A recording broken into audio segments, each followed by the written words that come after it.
Welcome back to Living Local. Art is a powerful thing that can provoke and inspire people, but for those living with Alzheimer's disease, it's the only way they can express themselves. That's why one organization is spotlighting the impact that art has on a person with Alzheimer's.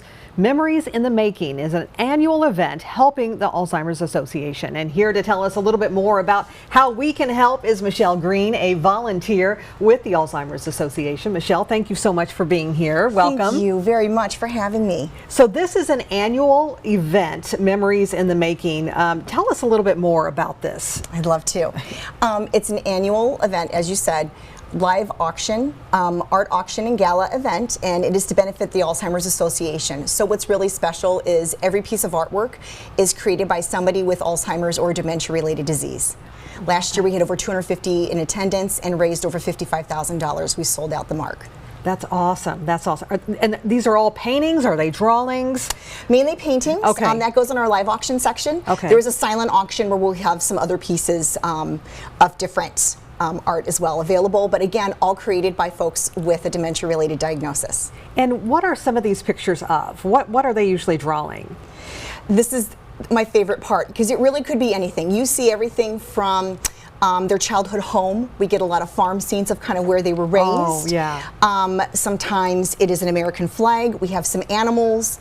There's one this year in silent auction that's somebody's dog with a really beautiful story to go with it. I've seen self-portraits. My favorites by far, though, are, we're going to call them an abstract. And really, always the stories that go with it. It's the artist expressing what it feels like to have dementia. I don't think there is any other vehicle but art and painting that you really could share that without words. Wow, what an impact too, you know, to see that firsthand and from loved ones, and to interpret that, you know, I'm sure that really hits home for a lot of loved ones. It does. So when and where is this event taking place? It's coming up Friday, May 2nd. Okay. Doors open at 5:30. We are at the Vibrant Arena at the Mark, if I said that correctly. Yes, yes. And you also have an art therapy program, right? So tell us a little bit more about that. Yes, so Memories in the Making is so much more than just that event. It's a year-round art therapy program. Again, anyone with Alzheimer's or dementia-related disease can do watercolor paintings.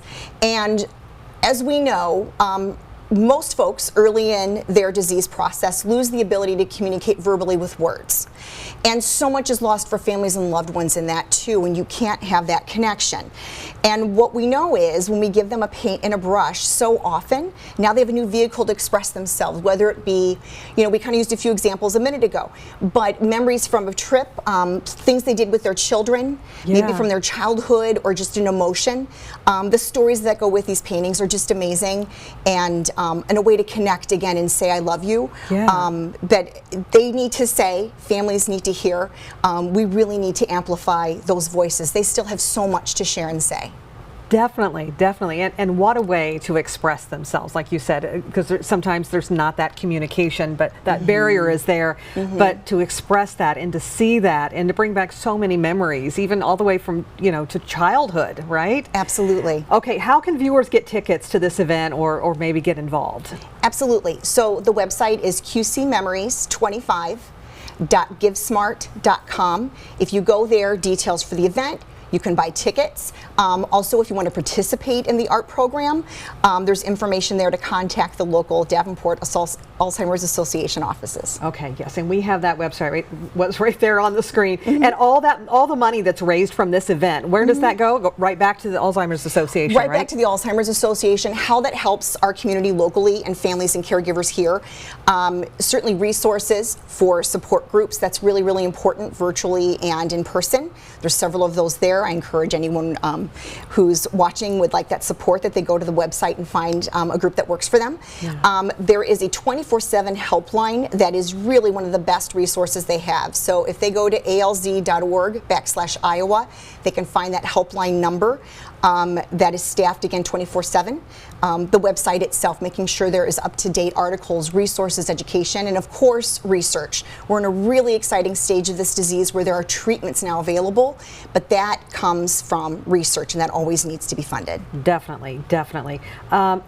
Let's talk about the family's reaction when they see their loved ones with Alzheimer's create these beautiful paintings. Do they see, what their loved ones remember? Do they see the same thing? Yes, Yeah. those phone calls to families to let them know their loved one created a painting is such a privilege. They need all of us, and I say this from experience too, going through this alongside our loved one, you want to know so desperately that they're still there, or that they remember things, or you want to connect with them. And so when you call the loved one and share that they did a painting, a lot of times it starts with surprise, because probably they weren't an artist. Right. They did what? And I think secondly, just a lot of curiosity. Well, what did they paint? And then joy, because a lot of times I can call them and they can fill in some of the blanks of the context and the story that goes with the painting that maybe the artist couldn't share. Yeah. And then we get to have this great conversation of who that person is beyond their diagnosis. Yeah. And it's really important we continue to honor that person. Again, they have so much to say and so much to share. And, on a dark disease process journey, this is just such a moment of celebration and joy. Yeah, definitely. Do your programs, we're talking about memories in the making, are these for those who are only living in facilities? Absolutely not. Okay. Anyone in the community with an Alzheimer's diagnosis or a dementia-related diagnosis is welcome to participate. If they go to the website qcmemories25.givesmart.com, you will see contact information for the local Alzheimer's Association office on there, and I really encourage anyone to reach out and we can get you connected. Wonderful. And where can someone go to get more information? Is it the same website about Memories in the Making and in general about your organization? Sure. That Memories in the Making site is a great place to go. Okay. But year-round, alz.org/Iowa will take you to the local Iowa website, and so many resources there. I really encourage caregivers who are feeling overwhelmed, or anyone just at the beginning of their journey who has the diagnosis themselves. There's lots of information for you there too. I'm a really big believer that better information equals better care, so it's very important to educate yourself. I love that. I love this, and I love this program. It just blows my mind to see some of these paintings that they have created, and I'm sure it's the same for the loved ones as well. Absolutely. Michele, thank you so much for coming in. It has been a pleasure. Yes. For more information, you can go to alz.org/Iowa to get more information, and we'll also have those details posted on ourquadcities.com.